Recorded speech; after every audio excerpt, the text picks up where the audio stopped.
the purpose of the sacrifice of Jesus Christ. I need you to get this. The purpose of the sacrifice of Jesus Christ was to reconcile to God, or to put back in relationship with God His people. When was that relationship broken? In Genesis, in the garden. Adam and Eve were in perfect relationship with God. They chose to make a decision that would separate them from God. And that separation from God lasted through until the restoration that Christ brought through His cross.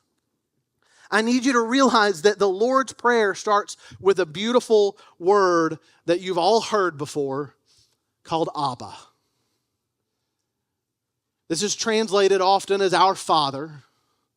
But really, this term Abba is a term of endearing relationship. To the Jewish people that Jesus was teaching to pray, this was completely foreign.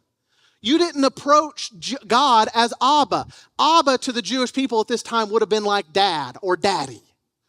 This is like what your kids call you on Christmas morning whenever they're really happy with you.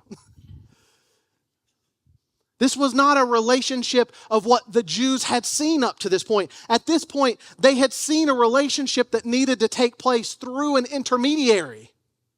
It was a relationship that required the work of a priest in order to approach their Father. But Jesus is saying, no. Now when you pray, I'm teaching you to pray, our Father. Here's what Paul writes in Galatians chapter 4. He says, because you are sons, I would say sons and daughters, because you are sons and daughters, God has sent the Spirit of His Son into your hearts, crying, Abba, Father. So you are no longer a slave, but a son, and if a son, then an heir through God.